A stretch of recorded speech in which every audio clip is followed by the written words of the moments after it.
Yes. Okay, perfect. Okay, you're recording? Okay, perfect. So let's get into it. So, hello everyone. Welcome to episode 19 of the AfroFinLab, where we aim to make this crypto nonsense make sense. I'm Aziz Saeed, and I'll be your host today. Last week, we had a great conversation with Boone, one of Cardano's MVPs, who wants to bridge and redefine the gap between enterprise and charity with his project, We Think It Matters. And Joanna, representing the leaders of the future, our youngest guest to date at the age of 16 years old. Now, this week's expert is Koleya Carrington, Executive Director of the Canadian Blockchain Consortium, co founder and board member of the Canadian Blockchain Association for Women, and CEO and co founder of Absolute Combustion. Welcome to AfroFinLab, Koleya. It's great to have you on today's show. Thanks for having me. Now, with every episode of the AfroFinLab podcast comes a referee to decrypt and help us make sense of this crypto nonsense. This week's referee is Fatima from Teach for Senegal. She is the development officer there, a Senegalese Ghanaian American whose life's work centers on health and education for African women and children across the diaspora. As you can tell, social good has a special place in Fatima's heart and work. Fatima, thank you for being on here today with us. We're delighted to have you here with us. Thank you for having me. Now, as I stated before, please don't be scared to ask questions at any point. If you don't understand anything, know that AfroFinLab is here to make this a safe space for anybody coming into the blockchain ecosystem. So while Koleya opens our world up to hers, please help us understand it by asking the questions you need to ask to make sense of it all. Do you think you can do that for us? Of course. Now, for our audience, I want you all to know that AfroFinLab is a safe space for people within the diaspora and beyond to follow their curiosity into the blockchain ecosystem. Now, the house rules are, so we're going to discuss for about 45 minutes.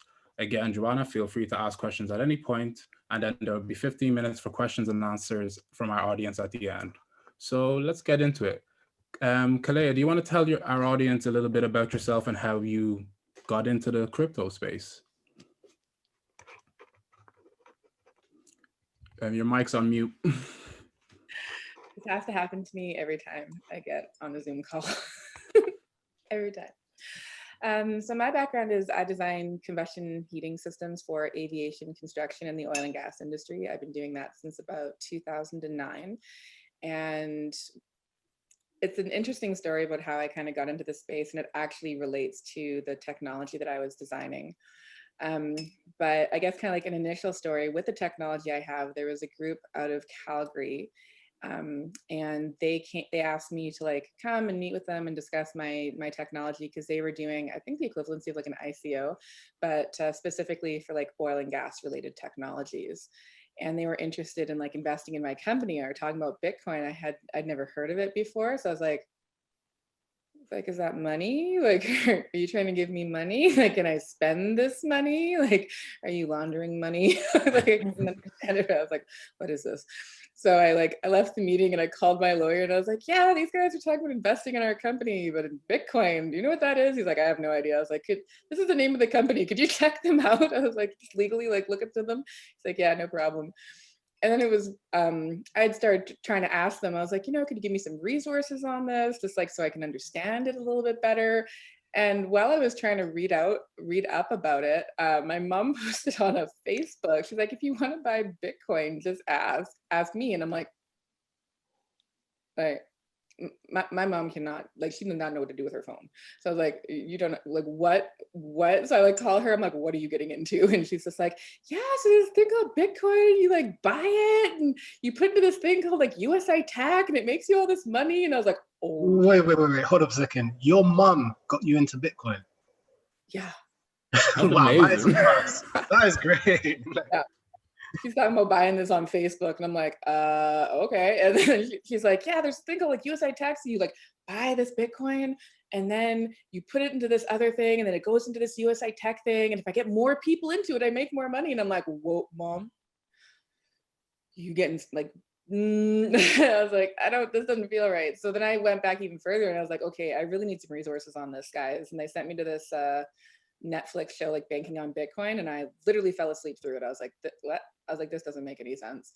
So I ended up at a party that they were hosting, and I went to one of the guys and I was like, would you teach me about it? He's like, nope. And he like put me over to this other guy, and he was like a really tall, slender Caucasian fellow who was like, yeah, I know all about Bitcoin. I have like 30 grand in this pocket and like 25 grand in this pocket, and I'll teach you all about how to make money with Bitcoin. I'm like, sir, you're a skinny white man. You're about to get robbed. Like, I would not be talking in public about this with people. He's like, no, it's fine. I'm like, okay, could you teach me about Bitcoin? He's like, yeah, come over. I'm like, all right. So I tried a couple classes, and it was all around trading. And so I'm heavily technical in my background. So I could not understand, like, I was like, so that's all it is. It's like trading. So I was trying to study. I was like Line-Coff and linear scale and Fibonacci sequencing. And I was like, I don't get it. Like, I just don't get it. My mother, like, was still spending her money trying to buy Bitcoin. And I'm like, maybe I'll just buy and own the Bitcoin. And then I got really lucky one night. A gentleman showed up at the guy's house who was teaching me. He started talking about mining. And I was like, oh, okay. I was like, there's a technical side to this crap. Okay, I get it now. So he came over and he taught me, and I started building out these GPU-based mining computers. And I was having a lot of fun with it because I'm very hands-on. So I was like, all right. So I started building out these computers, and it became kind of like a strange obsession. I ended up with like 250 like 1070, 1080s like in my basement, and I was just like mining all these different, and I learned all about all these different altcoins. I was like, okay, proof of work, proof of stake, reading out white papers. And then I started realizing there was just no places for like actually good information. And I was trying to educate my mom on really what it was, and then understand the businesses that she was trying to invest into, and understand what they were or what they weren't. So I don't know, just like thousands of hours of reading and YouTube videos. And then I really got an amazing resource. So I started learning from this gentleman named Dave Bradley. So he co-founded Bull Bitcoin, as well as he's supporting Bitcoin Well going public. And he's just like been in this space since like 2010. So he started really teaching me a lot. And I was like, we need to create a safe space so people can actually learn about this, because there's so many groups out there that are teaching people to get into like really bad coins. And I was starting to learn that I was like, these are illegal. Like, a lot of these are illegal securities offerings. And like, I've done fundraising and I've raised millions and millions of dollars. I'm like, this is not supposed to be happening. I was like, people are getting hosed. So I got a bit of a name in the space, because I started like hosting free lunch and learn. So I would like literally buy the lunches and everything. And I started teaching people about what money was. I was like, okay, this is like the history of money, talking about economics, Keynesian, Austrian, trying to help them understand like how to do due diligence, not to teach them what to invest in, but just to get the level of due diligence necessary to actually go and invest in this space. And then I started teaching people classes on like how to build their own miners, because a lot of people were trying to get into mining and they were getting really hosed on like spending extra cost on it as well. So eventually I got, I don't know, I guess a bit of a name. And one of the gentlemen in the space came up to me and he's like, you know, one of the ladies who was your mentor, and she was Suzanne West, she commercialized my technology in oil and gas. So she came up with an idea for this thing called the Alberta Blockchain Consortium. And I know how much you loved her, and she's passed away now. Like, would you take it on and help like preserve her memory and like her legacy? And I was like, oh, absolutely. I was like, what is it? He's like, I don't really know what it is. I don't think it's maybe like a meetup group or whatever. He's like, so I called my lawyer, and it wasn't a company. I checked, it wasn't a website. So I immediately incorporated as a not-for-profit, and I went to Dave Bradley, and I was just like, you know, could you help me do this? I really think that we could make this like an Alberta-wide industry kind of association that would teach, like create that safe space. But to do that, we have to create a lot of credibility around it. So we put on this event called the Blockchain and Technology Symposium, and we had guys like Saifedean come in and keynote, and we had Rodolfo Novak and a bunch of like really good names in like the Bitcoin space. And I put on this like 2-day event. We had probably like 350 people attend, and we really focused in on like machine learning, IoT, and blockchain, because from the enterprise level, it needs to be a holistic solution. Like blockchain is not going to solve everything on its own. It's literally just a component that's going to be able to support like digital technology adoption if it's viable for your business, which a lot of businesses it's not really viable for. So that became really successful. And from there, I ended up being able to get like the VP of World Bank on our board, one of the partners from Deloitte, the senior VP for MNP for Canada, a partner at Macmillan and McLeod Law. So a bunch of other like really great people, because my name has been really known in the technology innovation space in this province for quite a while. And then a couple of my friends were ministers in our province. So I brought Minister Anderson, Minister Billis, the head for Alberta Innovate, some of the heads for NATE. And we just had this really great event. And after that, I was like, all right, we're going to start putting these on monthly. So I started doing free monthly events. So I convinced our members to basically let me do these major events for free. So I spent like $1,500, food and wine, everything was covered. And you literally just came and got some really high level education from people who are actually doing things in the space. We didn't tap into the crypto to start just because there were so many illegal securities offerings and it was kind of like a touchy subject. So we really focused on the technology and like how it complements machine learning or IoT or what people are doing in the space. It's like a really cool, viable project. And we started doing those in Calgary and Edmonton. It took us like, I'd say less than a year. We grew from like a couple hundred members to like a couple thousand. So we became one of like the largest industry associations in Alberta. And then we got an insane amount of support to go national. So it was actually earlier this year. Our board supported us from like World Bank and all those, Accenture, Deloitte, to become the Canadian Blockchain Consortium. So we've been doing kind of like education, advocacy. We do a lot of charity work as well. So we do fundraising and give back to our local charities like Brown Bagging It for Kids or children's hospitals. We've done it for like youth empowerment groups as well. We get involved in a lot of mentoring. So mentoring students that are going. Can I ask something? Cool. So you mentioned how when you were teaching, when you were learning about blockchain, that one of the first ways that you really began to get it was when you started learning about, I guess, financial literacy and how money works kind of thing. Do you find when you are maybe teaching others, that is a good place to start with? Or do you find that maybe there's another place to start when learning about blockchain technology? Like what was the best place for you and what did you find worked the most? Well, again, like being technology based, starting with understanding like proof of work. So I actually started researching all about cryptography. I started understanding like Hal Finney's role, Adam Back, all these other guys that were in the space, and really getting into like the entire history of cryptography from its earliest initial sightings in like 1900 BC. And I was like, okay, now I understand the security elements to this. And then from that point, I went on and I was really grateful to be able to listen to Saifedean speak, and I read the Bitcoin Standard. Then I started studying a lot to do with, okay, what's our current economic system? Oh, we're Keynesian. Oh God, that's horrible shit. I was like, okay, Austrian economics. Wait, hold on. I have to interrupt you. Sorry, Fatima, are you following all of this? Because I know she's dropping a few words like Keynesian, Austrian, and all that stuff. That's funny. I may not understand the technical history of it, but I'm definitely hearing you talk about just kind of going back to what Aziz just said, like the actual like literacy of it. And I'm just wondering where, I know you said like through talks, like where where is this information? Like how do you access this information? So if somebody who is under the age of 18 wants to learn these same things that you learned after, like where is the place? Or so even someone like me that's not even in there, like where is a good place to start? Okay, so my first point was literally reading the Bitcoin Standard. So it was written Bitcoin Standard. Okay. By Saifedean. He's a PhD economist from the University of Lebanon, but now lives in Canada. And that's where I learned, I was like, there's different economic principles and about what sound money is, about the history of money. And then from there, I started researching even further into like the history of money. I started studying like the banking family. So if you get into economics, and you start understanding the history of money, you're going to get into things like oh God, no, don't space on the name. I was just really reading a documentary on them. I remember when I first got into Bitcoin, there's this animation that I used to love. It's called The Goldsmith's Tale.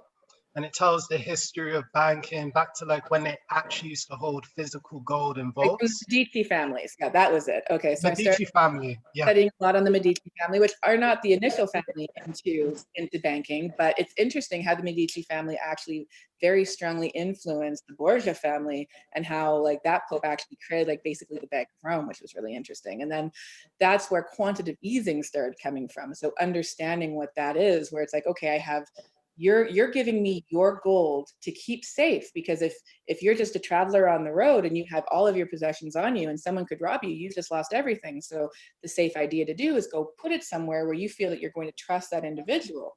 But what happens is you're going to leave it there, and they're going to give you a note, like an IOU, saying, well, you have this much gold here, so you can go spend this, and that person can bring me their paper and I'll give them the gold if they want it. But because so few people would exchange back for their gold, it wasn't like the best medium of exchange. They're like, you know what, we could probably loan out against all this that we have there, as long as we keep so much in our reserves, and we'll make interest on it. So we'll make a lot of money, not storing your wealth, but handing your money out to other people.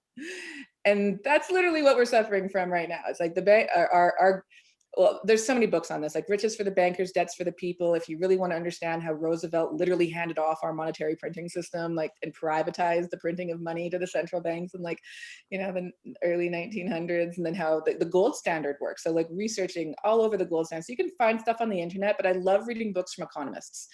A really good one, if you're into the Bitcoin space, would be Sovereign Individual. If you want to kind of read about like how economists actually see future emerging trends, is because they understand our history so well, and then they look at what's happening presently, and then they can extrapolate what's going on in the future. So if you want to understand, definitely read some books with some really strong economists. Understand what's happening with the hyperinflation in banking. There's just so much. Right. Yeah. I think what I'm seeing is that it's very important anyways to learn about the history of money in order, and then look at our present day, look at like us being in a pandemic right now, stimulus checks being created. And then from there, you can kind of see why there is a need almost for this technology in our society today, and how it's going to, I guess, take us to the next level, the next paradigm, whatever that may be. We don't know what exactly that will be yet, but it's a shift in our society. Go ahead, Sharma.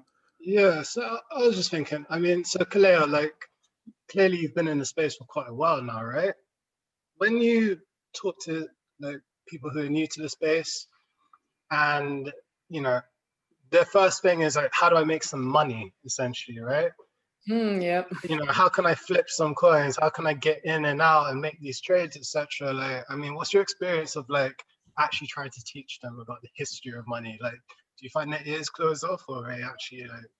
Koleya, just before you come in, let me just circle back to what the question that Fatima asked. And I know that she sort of is talking from, you know, like she's in Teach for Senegal, right? So, you know, kids, you know, in Africa, sort of, it's very, very difficult for them to grasp these concepts.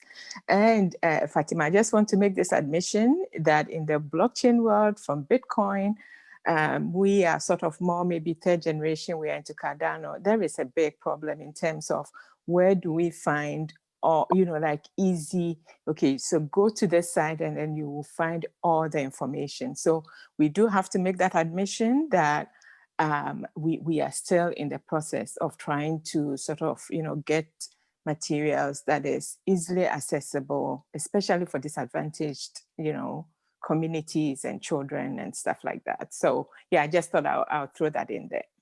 Thank you. Yeah. I'll Sorry, let you go, Koleya. and then I'll keep going. Sorry? Oh, no, I would say I'll let Tashama, I'll let you finish your thought, and Yeah. then I definitely have an insertion I want Yeah. to say. Yeah, all right, I'm just imagining myself in a classroom, right, with a bunch of teenage kids who want to know about Bitcoin. Am I really going to bore them with the history of economics and how we got to this point? And I truly believe it's crucial. I just think that you might lose people's attention, you know, because, you know, they're more interested in coins going up 1,000, 5,000%. So, I mean, I don't know. I'd like to hear both of your opinions on this. So, Fatima, like, how do you feel standing in the classroom teaching economics to disadvantaged? I think it's there's a lot of ideas people have about what children and teenagers like and what they don't, and I think that they will be bored. There's an assumption that a lot of kids and children would be bored with this. Okay, if you're saying it like in a monotone voice or like this is the history of money, my students, like we have class on social entrepreneurship. They want to learn. They're braiding hair and making money. My students are making more money than I made when I was 20 years old by braiding hair, and they're 14, 15, right? My children the kids are making money. They're making silly putty and slime and selling it in school. There's a system of this. And so I think there's a place for it, right? And that's kind of why I'm here. I think, operating in two worlds, sometimes we think that, this is information. We know that they need to know it, right? We know that understanding this is key to unlocking Black futures and the Black dollar, right? We get that, but like, it's always the how. And I'm in a very unique position as assistant principal because I think there is space for it. And literally all you have to do is put it in a video in a way that's convincing to kids, and you'll end up teaching them something that they maybe thought wasn't, that they didn't need to know. And even specifically, Marcia, in Africa as well, it's the same thing, right? It's the same thing. I understand the barriers to access. I understand, the system and, how banks and things are set up in our spaces as well. But when it comes to educating children, I think that we as adults have most of the anxiety comes from us. Will they understand it? Will they do this? But once you just put a curriculum there, right, and start teaching them conceptually, even how it's working in their own community, that's really the key to all of this. Because when people want to make money, they're eager. They want to know, right? And so you already have their attention, right? Especially children. And so, yeah. I definitely think there's space for it. I think what you're doing, Koleya, is amazing. I would love to hear more about the work you said you are doing with youth, because there's so much space for it, especially in the virtual world. Like, imagine if my students were here. Like, imagine if my, that's the connection I'm trying to bring to this, is that, these conversations are not far-fetched, and we just need to allow more grace, in my opinion, with like our children and things of that sort. So. Absolutely. And I really think it's about how you teach them, as to your point, Fatima.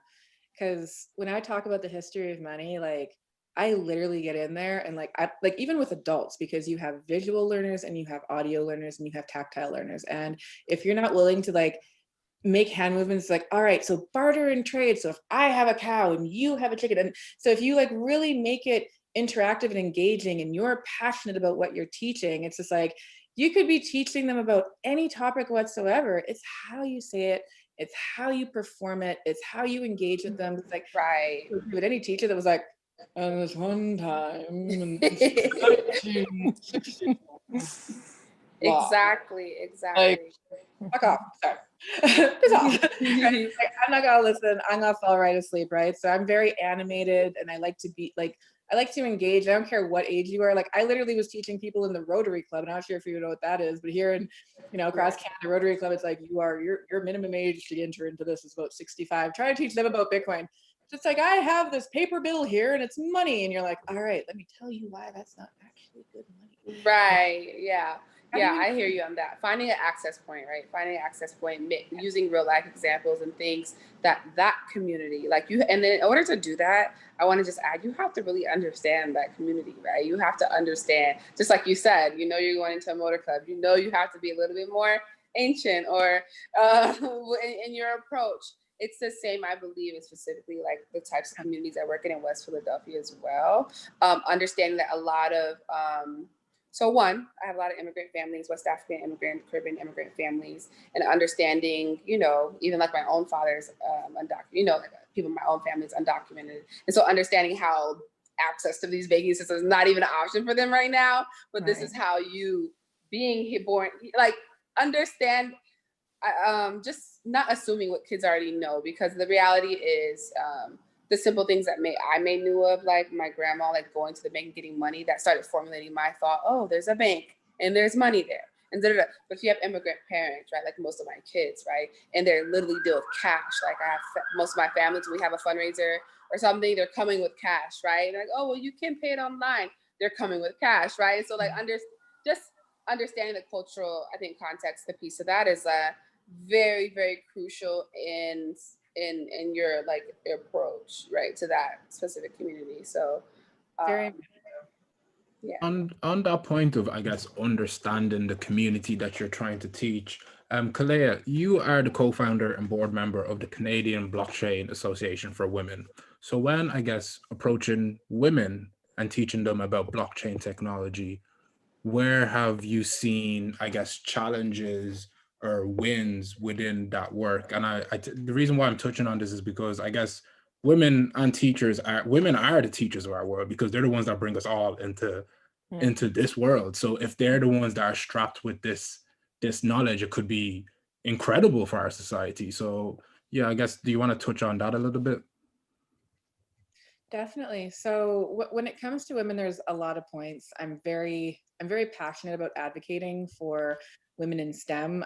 Other positions I hold, like I'm the regional ambassador for women's entrepreneurship in our province, along with another lady up in Edmonton. And I also am vice chair for a group called Elevate Aviation, where we literally teach women technical careers in the aviation space. So when it comes to women getting engaged in this space, we have barriers that we have to hit. One, women are the type where it's like, if I look at this resume, or if I look at this job description and I hit 8 out of the 10, I'm not going to apply for it. I feel like I'm underqualified. Where you have like a middle-aged man who's just like, I hit 3. Awesome.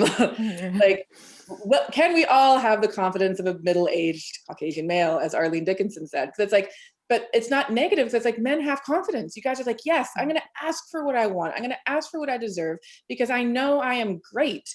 And if women, we start teaching them and educating them and letting them know, it's like, you are amazing, you are smart, you do have these capabilities. Let's get you access to mentorship. Let's get you access to the kind of training that you need. Because it's like, if you don't know, you're intimidated and you're scared, which is a lot of people in even in the fintech space trying to understand Bitcoin. They're scared, right? It's just like, well, what are you doing to my money? So what we do here, your mother clearly wasn't one of them, so. No. Well, actually, my dad was the one. He started teaching me about business when I was 3. Oh, okay, great. Yeah, my dad trained me to be an entrepreneur from the age of 3, and it's like I've been mentored nonstop my whole life. Thanks. But so part of what we do is we host these events and start really teaching and educating women about what's possible for them in the space, which is literally endless in everything. It's like right now we could open in Canada $150 billion in GDP just by closing that gender gap. Right. But in Alberta, what's amazing is we have the highest rate of entrepreneurs. We're almost 24.5% in this province, where other provinces, you may be sitting at 15% for women entrepreneurs and executives.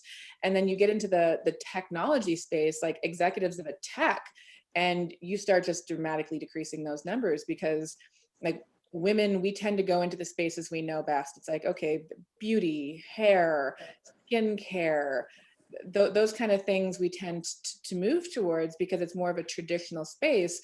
And then we see like, okay, oil and gas and agriculture and energy and finance, very traditionally male dominated. And there's an intimidation factor. It's like, I don't want to look stupid. I don't want to look like I don't know what I'm talking about, but where do I go to learn this? And if I don't have this big degree behind me, will they even let me in? So we hit all those barriers, teaching women about why it's so important. One, just to have the confidence to, finding them the resources to learn. There's so many resources and so many different programs out there that help women understand what these technologies are.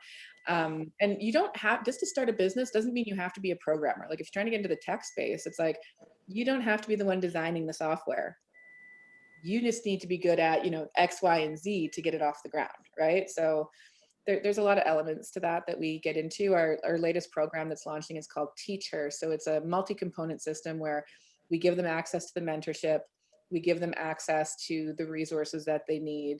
We give them access to kind of like our own like webinars and things like that to help them kind of like gain that confidence. And then there's retraining programs. I think that's really awesome. I went to Spelman College, most of the #1 historically Black college for women here in the States. And I did major in biology and minored in public health. And so I think about so Spelman historically was created because Black women could not get into predominantly white colleges, right? That's where Spelman's foundation and how they were created. And so they're doing so much in the STEM. That's even how I even got into education, really. Like I came into education from a STEM background. I came into education because I saw firsthand, just like, I would do like summer programs at UCLA or at Northwestern in Chicago. And I was the only Black woman there. And they usually matched me with the only other Black woman in that space as my mentor.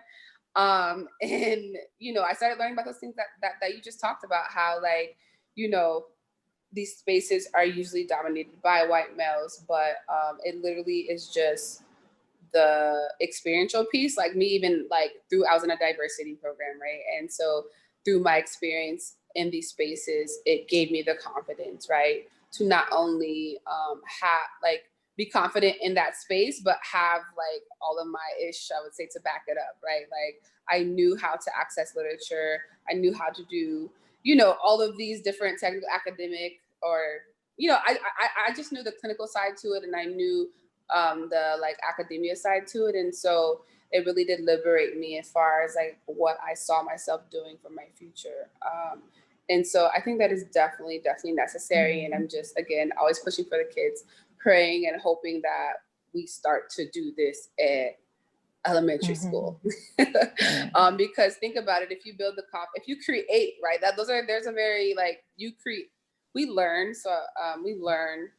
our identity, right? Who we are and how we operate in the world at those very crucial and young ages. And so imagine if we were creating these, right, these identities instead of like undoing them and like deconstructing these knowledges that these spaces don't belong to us, that we don't belong, you know what I'm trying to say? And so, yeah, I think that's amazing. Is all of this work and centered there in Canada? Like, are y'all doing these things in your specific communities, or are there resources, or even you like being willing to speak to kids and things of that sort here in the States? Like, or can you recommend any other organizations or things? Anybody? Oh, Fatima, we have a lot of work to do together. I'm really excited. Yeah, you know, like I'm just thinking the same. I'm like, I need to hang out with these two. You know, like I have to hang out with Fatima, and I have to hang out with Koleya as well. James, did you have because I have a question like brewings, but No, if you go have ahead, something to say, you sure? Yep. Okay, so, you know, like what I'm hearing from the two of you, so I am also interested in setting up, like it's a project, you know, just to bring blockchain, mostly in West Africa, right? You know, just to make it as accessible as possible. But when the two of you were talking, especially how to sort of spread this message, what I'm taking from what you both are saying is, let's talk about money. You know, like Fatima, I really like what you said about, you know, these kids, you know, they're already making money. So if we can approach the message with, how do I make more money? And, you know, like, how do I keep more of the money that I'm making? Then in that way, maybe we'll be able to talk about blockchain. So Koleya, what I want to ask you is, so I'm really, really impressed about, you know, being able to hold monthly, and I don't know how it's been in this pandemic era, but being able to hold these monthly, you know, get-togethers regarding blockchain, you know, bringing all these people in. And am I right in assuming that when, you know, like having these get-togethers or webinars or whatever they are, you focus on sort of like, what is your draw? Is it come, let's make money? And I realize that that's also very dangerous, you know, because then we go into, as you were saying, not only Bitcoin or maybe the reputable blockchains, but then we go into all these shady ICOs and altcoins and stuff like that. How do you, you know, like what's the draw? How do you draw people in without making it dangerous for them? So the one thing, we have some very clear ground rules. If you have been an illegal securities offering, we won't touch you. At no point, you will not speak on our show. You will never be a member with our organization. Hands down, if you've done an ICO, don't look at us. So we avoid that. Two, we do not teach people how to make money. We'll never have those discussions. We focus on enterprise level blockchain. So we'll have topics on, okay, like one of the ones that we did was, how can blockchain enable the supply chains to make sure that people feel comfortable with what's happening in our food supply? Stuff was flying off the shelves because people didn't realize more was coming, right? So having the conversations with people in the supply chain world, in the agriculture space, you know, in the logistics space, to know and create that confidence within them about, what's actually happening, and then how can technology enable this? Or we had other ones with, blockchain and digital healthcare. We'll have blockchain specifically in agriculture. We'll have blockchain, and right. So like, we don't really focus on like how people are going to make money, because like, quite frankly, if you're into altcoins and you're trading, you're losing your money. Like you're better off to buy and hold, and store Bitcoin long term, because everything else isn't money. Like all the altcoins are centrally controlled by singular individuals who can manipulate, create more of it. You already have fiat currency, so why would you get into a digital altcoin controlled by some kid likely in his basement? Right? Like, we're not going to talk to you about that. We're going to dissuade you from that. If you talk about wanting to put a coin onto your blockchain because you want to create it, we will also dissuade you from that, because it's a horrible idea. Like, there's no purpose for that. If you want to teach people about money, if you're into the altcoins, right? Like, if you're getting into the things that are like Ethereum, that's not money. Even Vitalik's claim, it's not meant to be money. So if you're teaching people that and trying to teach people money, you don't know money, would be my number one statement to you. It's like, you don't understand economics, you don't understand money, because if you think that's money, you're literally just hurting yourself, because it's not at no point. So when people come to us, they know the kind of education they're going to receive. And we always try and pick on different topics to help them understand it. And when we do get into money, the only one that we'll really engage with is like, okay, this is why Bitcoin could be considered principles, because of the fact that it has no authority, it has no control, it has no centralization, it can't be inflated, it can't be manipulated. People who are looking for trading, there's resources for you. But anyone who's traded Bitcoin, unless you're really skilled at trading and fully understand it, you'd have been better off buying it and holding it and actually having time preference. That's what your money is supposed to create for you, time preference. If you're putting your energy, your valuable time, the most valuable resource you have in this planet is your time. If you're putting your time towards an activity and you want to get rewarded for that activity, and your reward is in money, you want to have money that is actually going to have value long term, potentially increase in value long term. Your fiat currency system doesn't do that. It increases in inflation by 6% per annum, which means your spend power decreases by 6% every single year. Holding your money in fiat currency, not a good idea. But holding money in alternative, no, sorry, go ahead. Worse. Okay, so I love that. I love that. So it's money and enterprise and entrepreneurship. That's what we are trying to bring in terms of, like spreading this blockchain message. I like that. Like most of us sort of in AfroFinLab, we are crazy about Bitcoin, but we're also really crazy about Cardano. I don't know if, any of you have heard about Cardano, but the reason that we love it at this point, and I'm going to because James has a better grasp of how to explain it, but we have this fund, right, that we, like anybody can access, as long as it's, like it's sort of blockchain oriented, you can access it, like I'm thinking Fatima, like in terms of some educational materials and stuff like that. James, I know I'm fumbling here. Can you talk a little bit about Cardano and our Catalyst Fund, and maybe how it can help to spread the blockchain message, whether to women or to children or disadvantaged communities?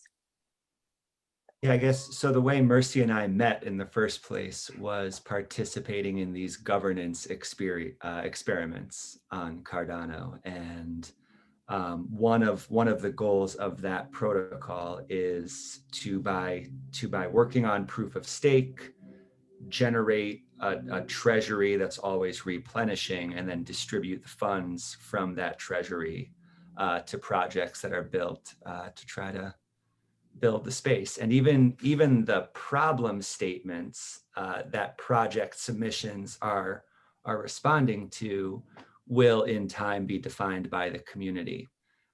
So for me, as somebody who was interested in the kind of science and the finance of Bitcoin before I ever even thought of investing in it, I looked at it and was like, oh, that's an interesting idea. And for me, it was when it went beyond the money part. When I heard of Ethereum, I was like, gosh, that's going to be an interesting thing to be able to program your money.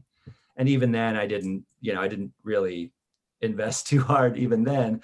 But then when I heard that Cardano was laying some governance on top of that, and that we would soon be able to do this kind of thing where we're community funding projects, that really captured my imagination personally. And we're really curious. We don't know where it's going to go. Like a year from now, we don't know what sorts of projects are going to emerge from this. But so far, I know I've already won because I met Mercy. I met DC, who's Fatima's neighbor in Philly, so we'll introduce you to him, and a whole bunch of other people. So I think, and I guess one place I'm coming from is the idea of, now that Koleya, we have people like you building the institution level systems. The question I'm always asking myself is, okay, what does the person on the street do in their hometown if they don't, right? If they're not somebody who participates in global supply chain networks, or if they're not the kind of person who participates in worldwide industries, what can they do? Is there anything that, you know, a local small business can do to benefit from this, short of printing their own securities, right? Because we don't want to send people that direction, but what can we do? You know, I think that the most valuable thing we have on this planet really is our minds and our ability to be educated. So what can they do? It's just educate yourself. If you want to know how to make more money, you need to understand money. I know a lot of people get into that, like, oh, let's get rich quick, and how can we really get into this? And they hear about, oh, like 2017 and people making all this money trading. It's like, okay, it's also a zero-sum game. If you win, someone else lost, right? And you don't want to be on the receiving end of that loss, but there is no everybody win-wins in this situation. And there are safer investment tools or routes to go through to be able to, you know, make money. But if you're like a small business and you're trying to understand like how you can, you know, profit from this, accept Bitcoin, you know, or accept cryptocurrency, like heaven forbid, oh good God, like Ripple even, ugh. But like, if you want to, like, it's interesting, like you want to, horrible. But there's a bunch of coins that people look at the top 10 and they're like, now, if you're willing to accept these coins, right, and you understand the on-off ramps, like, okay, I can take it to an exchange and cash it out and get it back into fiat currency, because that's how I, you know, that's how everybody operates right now. Like one thing that's not going to go away is your government-issued fiat currency. It's a perfectly acceptable payment system and medium of exchange, and you have your Visas and your MasterCards and all that kind of stuff. It really sucks for like being like trying to transfer that money, but you're still likely going to operate in it, but accepting it, being that kind of store that operates in that niche market, saying, hey, I'll take it. And then if you pick the one specifically that you feel that you can trust because you've educated yourself and you've looked at the project and you're like, oh, okay, you know, hold it as an investment. Don't cash it all out. Leave some of it. Like the guy with the Papa John's pizza. He's like, well, I don't, like, it's 2 pizzas, whatever. Like, I'll take your Bitcoin. It's worth like $150 million today. And why? There's time preference associated with it. Yeah. Right. So that's what I would say to your local people. It's like, if you want to get into it, just do some reading. Like, reading is free. You can get on the internet. You can listen to some podcasts. You can get on some audiobooks. The one thing is, in this space, is you're going to have to weed through a lot. And that's why a lot of people don't bother trying to educate themselves. You don't know where to start. You don't know if you're getting misinformation. And the only way to understand it's misinformation is to spend thousands of hours really reading it, right? So coming to sites like our blockchain consortium, or coming to groups like yours, people who are educated and understand what's going on, go try and learn from them. Whoever's considered knowledgeable and resource-based in the space, and ask them, where do you learn it from? You know. We have some questions coming in here. What do you think is the biggest risk to the success of Bitcoin and other cryptocurrencies? I see no risk. Like the biggest risk that could impact Bitcoin specifically. Is that what that means? I'm not sure. I can double check 1 second. But yeah, I guess the biggest risk that could impact the success of these cryptocurrencies, that could make them go to zero. Okay, well, I'll focus on the cryptocurrencies that are not Bitcoin. The biggest risk to them is the fact that they are all illegal securities offerings. Anyone who went the ICO route and crowdfunded either through an airdrop, pre-mine, or just like a blatant ICO, the risk for them is the fact that your regulators, wherever you sit in the world, will eventually come after you, and you will eventually, like, they're going to regulate the exchanges first. And then if you're not FinTrack regulated, if you're not regulated by your own, governance system, you'll likely get pulled off of that exchange, which will drop you to zero. You go into the illegal shady exchanges, you may still be able to operate, but at some point, you'll probably end up getting some form of regulation, or you'll just end up going to jail. So that's I have a question. Dumb question. Yeah. So I'm trying to think about all the things that I hear when it comes to this world and organizations like Forex and all these other people. Where are these, like, what types of organizations people fall into this? Like, I think you said ICO. I'm not too familiar. Like, what types of everyday, I don't know, because I hear a lot of people trying to talk to me about Bitcoin and cryptocurrency, but it does seem shady. It does seem like kind of the things that you're talking about. I'm trying to figure out if they are in that category, or like, how does this work? So I'm gonna give you just like a couple minutes on this one. So there's a reason why we have regulators, and so the reason is to protect like the market.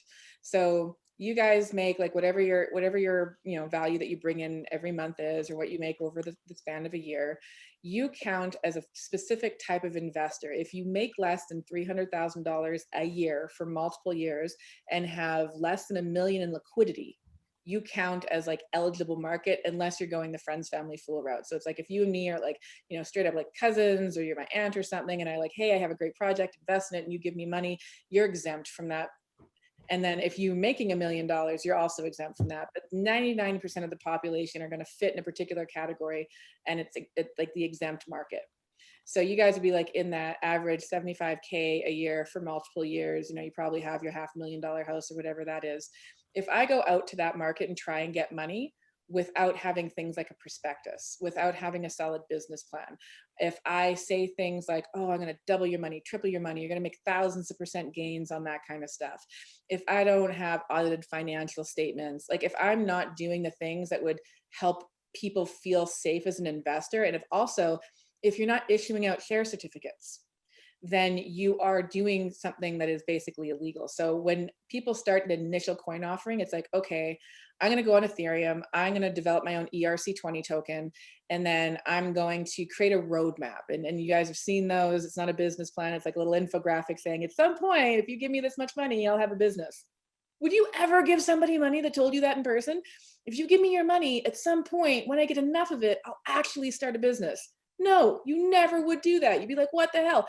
That is everything happening in the cryptocurrency space right now. It's like people with no business sense are going out and crowdfunding, illegally taking your money, saying, hey, at some point my token is going to have value, but that token doesn't give you ownership in that company. It literally just gives you a token. And they can control that company, manipulate that company, do whatever they want to with that company. And you're just sitting there as a bag holder with this token, making the assumption that, oh, this is great, I'm going to make some money off of it, because you're literally trusting whoever you've just given your money to. That's the reason you have regulators to come in and go, no, sir, if you're going to take someone's money, you actually need to have a company. You have to hold AGMs. You have to so that whoever's you're getting the money from has some protections. So that's one of the issues we're facing right now, which is why it's a scam, it's a bubble, it's a this, it's a that. ICOs. Thank you. So just to add a little bit to that, that is so true. But we also have to remember that not to throw away the baby with the bathwater, right? Because there are a few, there are some good blockchains out there. And it's at the end of the day, like sometimes for me personally, I do worry that, like, okay, I bring somebody in and maybe they are not that experienced, and then they somehow waddle off into the wild, wild west of shady ICOs and stuff like that. So for me, like I try to be very diligent in terms of, okay, what kind of blockchain am I promoting, or am I talking about? And Is it a good blockchain? You know, is it reputable? Has it got history? And, you know, stuff like that. So, you know, I'm not trying to shill Cardano here, but, you know, I like their philosophy at this point, in that, you know, like for me, I decided that, okay, you know, I have all these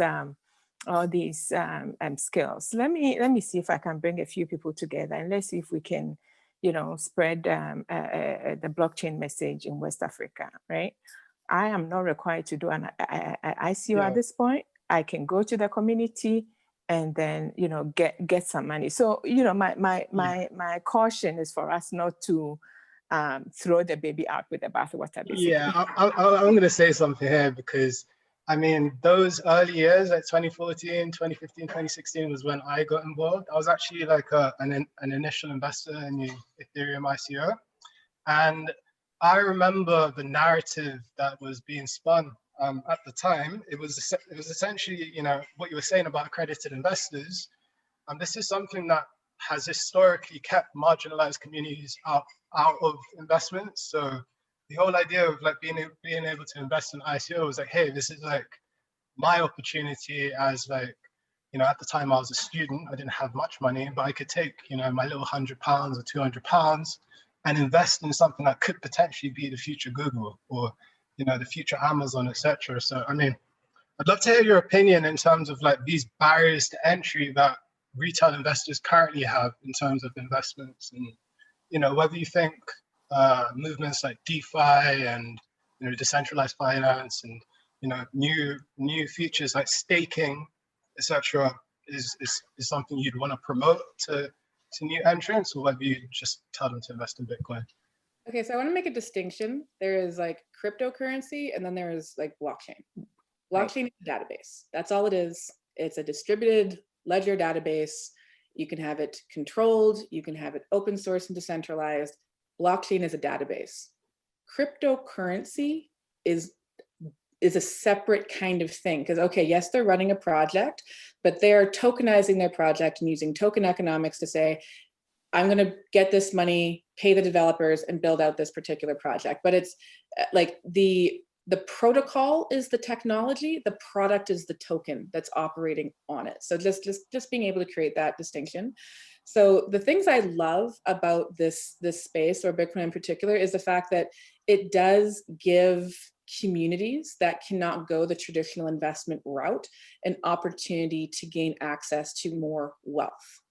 Right? So I agree with that. What I do not agree with is the malicious users that are getting into the space and developing out tokens with no actual intention of creating value at the end of it. It's that illegal crowdfunding, which is why I'm saying, like, this is why you have regulators. It's not that I'm saying that you should only go that route. So the reason I love things like Bitcoin. So if I'm in Venezuela, is the third largest adopters of Bitcoin across the world. And why? Because their money is unstable. I can right now take my phone and send this to someone in Venezuela, and they can receive and confirm that transaction within 1 to 4 hours. Instantaneously, they're going to see it, but the confirmations can take a while depending on how much you're going to spend to validate on the network. What can then happen is I'm now giving someone who might not have had access to this capital, giving them access to this, and they can either cash it out in their own currency, which they're very disinclined to do based on the inflation, or they can spend with it. But you no longer need PayPal. You no longer need Western Union. We need to get away from these third-party mediums of exchange. The other thing I love about this space is self-sovereignty. Why would you trust going to the banks to protect your money and spending fees on that when you can learn how to protect your own money and how to have your own money? You can give people, anyone with a phone or a laptop, you can, and that's the majority, even third world countries have access to a phone. You can give them access to money and to wealth, but you're not going to give them access to money and wealth, getting them into shitcoins, getting them into ICOs that have very little potential value. So if you're making a couple dollars a day and you really can't afford to invest that money and potentially lose it, you need something sound to invest it in, which is why if you're investing in cryptocurrency and you do not understand money, you're risking that person's wealth by getting them into these projects. because it's blockchain projects. It's like, okay, I could have great altruistic reasons. I could literally develop out something and say, hey, I'm trying to crowdfund to feed all the third world country babies in the world, and just give me your money, I'll provide the food. If I never provide the food, I have no incentive to provide the food. I have incentive to take your money and tell you whatever it is that I think you want to hear to get your money. That was all of 2017, right? So that's why it's like, if you're going to do this and you're going to get people into projects, and you want to get them into money, not specific like blockchain, right? But it's like, you want to get them into money, educating them on what money is, and then educating them on projects that have time preference that will increase in value over time, not just like crypto, because people have lost a lot of money getting into that. Yeah, so I mean, I've been in the space for a while, and I've only just recently started like actively promoting it like to a wider audience than like my close family and friends, and mainly because back in the day, a lot of these ICO projects you could not like put any investment safely in it and feel like okay, I'm happy for my mom to put all her life savings in this. Like you would just never do that. I feel though like currently the blockchain space has evolved to a certain point where there is a lot more like firstly, there's a lot more easy on ramps, like there's a lot more available exchanges, there's a lot more clarity in regards to regulation, etc. And then on top of that, you have these extra features now which you can do with your money besides just holding your money in a cryptocurrency like Bitcoin. You can also put it to work on like DeFi platforms, or you can decide to stake it. What am I trying to say here? I think that due to how the economy is currently, I think it's important for people to be aware of these extra opportunities that the technology is presenting. And I'd like to know if you have like a checklist in your head as to give to people who are new to the space, something they can use to be able to decipher good projects from bad projects.